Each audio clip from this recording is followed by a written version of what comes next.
เอาสบายดีพี่น้องหึสบายดีพี่น้องเอาขี่คลิปไปเนี่ยไป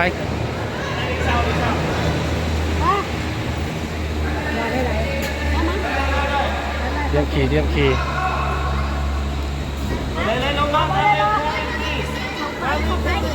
ครับบ้าง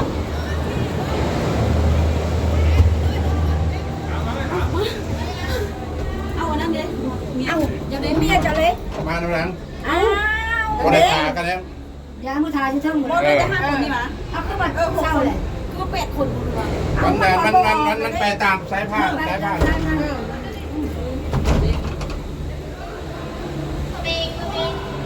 สิลูกไปใช้ลูกหลานเรานะอ่อนเลย โอ้ยขึ้นโอ้บริปิดหนาคุณเนาะจะปิดหนาคุณเนาะปิดหนานี่มานั่งที่ในกระไรที่ด้านเอาอารมณ์น้อยๆในเงินแบบไปเพี้ยนได้ไปนั่งสูงนั่นเราจะใครหูกับบ้านนางบอลข่อยบ้างคะมันสิบังบ่ยานี่จับใส่แล้วมีวันจับต้องเอาไว้ที่นี่อันนี้เอาไว้แล้วเนาะไว้บัตรเอาไว้เลยเขาเอาไว้ระบบบัตรกินบุฟเฟ่ต์นะยังบัตรลงอยู่ได้เปิดเจนบัตรลงบัตรลงเขาบอกไปอ่านบุฟเฟ่ต์แล้วก็บัตรเขาเลยขี่นะพี่น้องเอ้ยบาทเนี่ยจะเศร้าแล้ว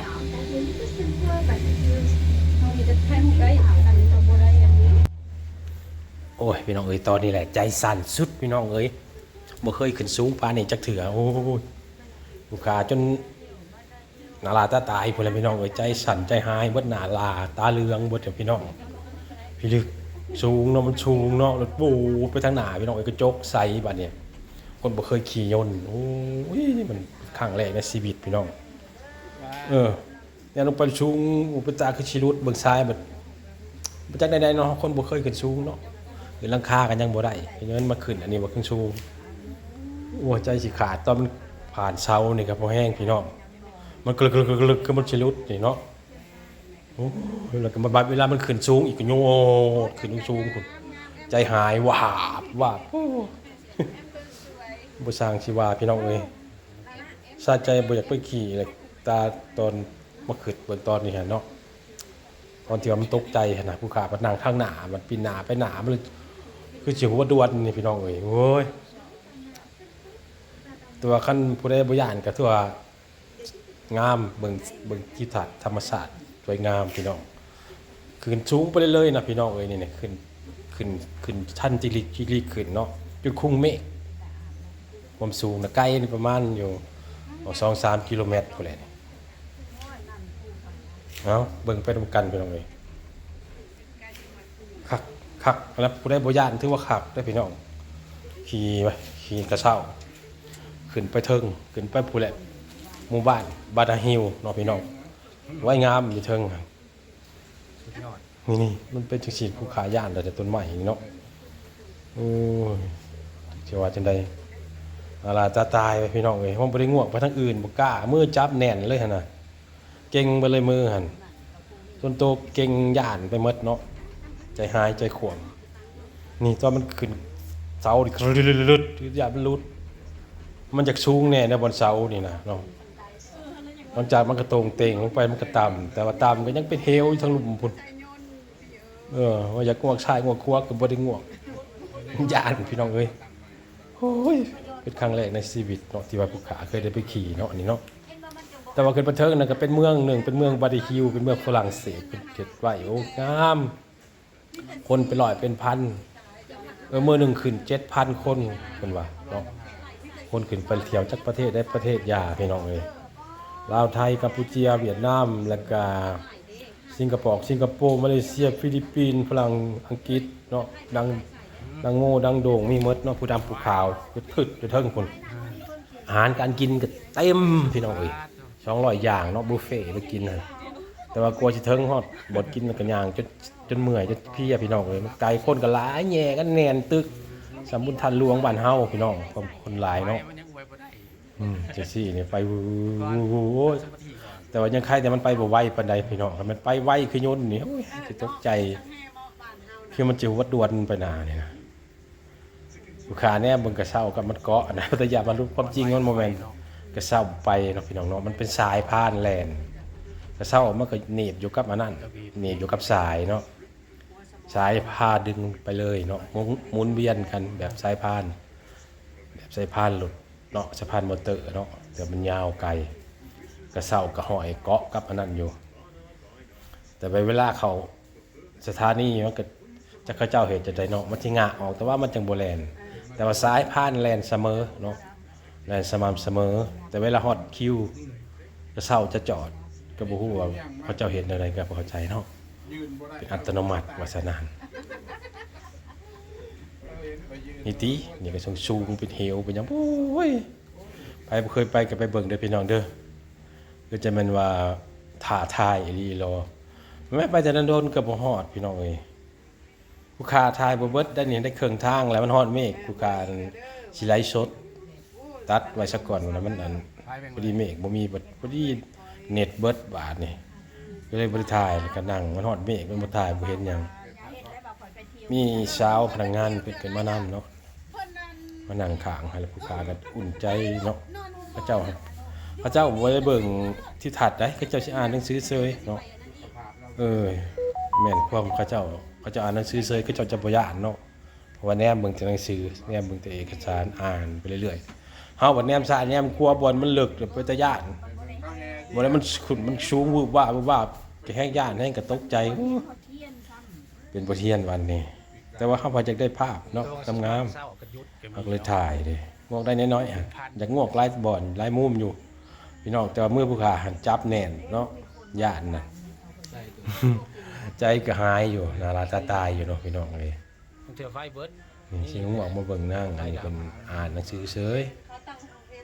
มันจะขึ้นไปเทิงคือกันนั่นแหละอันนี้นี่ถ่ายได้น้อยเดียวง่วงน้อยหนึ่งมือก็สั่นระวักอยู่พี่น้องเอ้ยความหยาดเนาะนั่น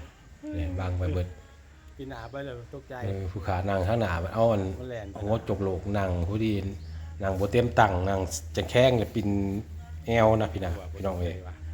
แล้วมือจับกล้องเบื้องหนึ่งเน้น ตาชาญเนาะอันนี้ทีมงานไปทำกันเด้อนี่เขาเจ้าก็บ่ยากนั่งสบายเนาะผู้เคยก็เคยแล้วเคยขี่เนาะแต่ผู้ขาเป็นครั้งนึงทำอีท ใครข้าวเราบอกให้แม่ประหยัดเงินข้าวอันนี้เนาะ โอ้ค่ะอะไรแต่เช้าบ่ได้มีสายเดียวพี่น้องมีหลายเนาะเป็นเส้นเป็นสายประมาณ4-5 เส้นทั้ง4-5 จุดว่าซั่นซะบ่อนขี่กับเจ้าเนาะ ลุงก็ถามว่ายายเจ๊ เพราะว่าคนขึ้นมื้อหนึง 7-8,000 คนว่าซั่นซะขึ้นไปถึงเป็นศูนย์รวมพี่สังการบันเทิงทุกอย่างพี่น้องมีหมดอาหารการกินกีฬาเล่นเพลงกินเหล้ากินเบียร์สำหรับปีครบสุดอยู่หั่นเนาะเพลงพลังอังกฤษดนตรีเสียงดนตรีจะเป็นเสียงดนตรีฝรั่งเศสเนาะดังไปตามถนนตามทางเฮาอยู่หั่นก็มีเสียงอยู่เนาะเป็นเปิดเพลงเรื่อยๆไปอยู่เนาะฮอดบ่อนสถานบันเทิงพวกกับบ่อนเทิงภูเขาแล้วก็มีดนตรีอยู่เนาะเอาให้เพิ่นถ่ายเปลี่ยนว่าซั่นเปิดผู้ขาเนี่ยก็หากระใจตั้งได้เนาะพี่ก็ผู้ขาก็ได้หากระตั้งสติได้นะหั่นแต่ว่ายังติ้งบ่ได้โตติ้งได้แต่หัวแต่คอย่านว่าซั่นซะพี่น้องนี่พอตะกี้นาราตายติ้งบ่ได้มือจับแน่นหมดเนาะหันไข่แน่เอาว่าบ่เป็นหยังที่ว่างูมันยังนั่งไปได้สบายอิงอันนั้นก็บ่อยากอิงพี่น้องเอ้ยหั่นอย่ามันหงายถวนแต่ความจริงเขาเจ้าก็ใส่กระจกไปเรียบร้อยแล้วเนาะนี่ขึ้นไปพูนก็สิฮอดมันมีเมฆได้บ้านพี่น้องมันขึ้นไปเรื่อยๆเด้มันแล่นตอนลงแล่นลงขึ้นไปเรื่อยๆพี่น้อง บ้านใดนี่ยังขายเขาซื้อเขามาเมื่อประมาณยัง ตกใจอีหลีบ่เคยคิดสูงปานนี้เด้อมันขี่ยนต์ยังว่าเห็นแต่หัวหน่อยเฮาเลยมันเห็นแจ้งคักนะพี่น้องมันตกใจ เป็นริ้วขึ้นทันใด มีหมอกมันขายบ่แท้ ว่าเป็นริ้วขึ้นพุ่นน่ะเอาบ่ได้ขึ้นบ่เดียวกันว่ะ แล้วประตูไฟประตูมันเลยเอาไว้ เป็นครั้งแรกในชีวิต อะไรเลือดขึ้นหน่อย อยากถ่ายเก็บภาพหลายๆในแนวแต่ว่าเฮาบ่กล้าอวยไปเนาะมันบ่เฮาบ่เคยขึ้น ปลุกไผปลุกมัน บ่ใส่นั่นเนี่ย นี่ มันหม้อคุณได้พูดหัวปูคุณ นั่นเกิน พูดไปแบบเสมอได้ความไวมันก็ได้ บ่ให้มันแห้ง เกิดห่างกัน ได้ขี่ยนต์เป็นครั้งแรก กระเช้าหนึ่งห่างกันเท่าไหร่จ้ะ อืม กระโยนพลังแหละ ประมาณ ซ้ำได้ขี่ยนต์เลย 50เมตรเนาะตัวหนึงกระเช้าหรือว่าละ100เมตรตัวหนึงกระเช้านี่แหละนี่ ประมาณนั้นนะ จังจะมันจักกิโลเมตรเนาะ แนวหนังในกระจกมันเลยเป็นตาญาติเนาะพี่น้องตกใจเห็นไปหมด ยนต์ มันมืดเห็นแต่ตาเขาส่องจังว่าใครอยู่ อันนี้นะคนขี้ญาติในบุกล้ารแต่ว่าขึ้นหลังคานี่ก็ยังพอแห้งเลยนะคันบ่กล้าเอายางไปบนอันแคมกำแพงนั่นดอกคันว่าขึ้นดาดฟ้าก็ได้เนาะ ไปเรื่อยๆนะ ญาติมึนตัวหยาบหยาบพี่น้องเอ้ยเสียวหั่นน่ะเนาะ ต้องใจอีก ใช่กรี ได้หาสายเนาะ เป็นครั้งแรกในชีวิต ว่ากาแฟกับแป้ง มีโอกาสก็สิไปอีกอยู่มีเงินไม่ค้ำแต่ไปเที่ยวเนาะยังไปนอนอยากไปนอนอยู่เทิงตัวนั้นภูเขาตัวนั้นเนาะบานนาฮิวหั่นเนาะเพราะว่าเฮายังไปบ่ทั่วเนาะมีหลายแนวให้เบิ่งให้ชมมาเที่ยวครบวงจรว่าซั่นซะอยู่หั่นเนาะ ในน้ำแขกมามีแต่ขึ้นรถ เขาเจ้าเคยไปเขาเจ้าบ่ย้าน มีแต่เรื่องขึ้นรถ ยาวไกลพี่น้อง เฮาที่จุดไข่ข้าวแตก เก็บตะ ผมย้านนะตอนขึ้นทะเบียนติดโอ้โหหัวใจหายว้าพี่น้องเอ้ยตอนออกจากสถานีทะเบียนนั่นมันแล่นวู้ขึ้นจังสูงมันโอ้โหโว้ยตายกูว่ะบาดนี้ตายบัดนี้คักๆว่ะความคิดในใจนะ พี่สาวเวียดนาม แต่ว่า แต่พอจุกเฮา พอใกล้สิฮอดพุ่นก็ไข่แน่มันแต่ว่ามันสูงขึ้นได้เลยติเพิ่นนุ่งเมฆว่าซั่นซะไปฮอดพุ่นแล้วมันสิ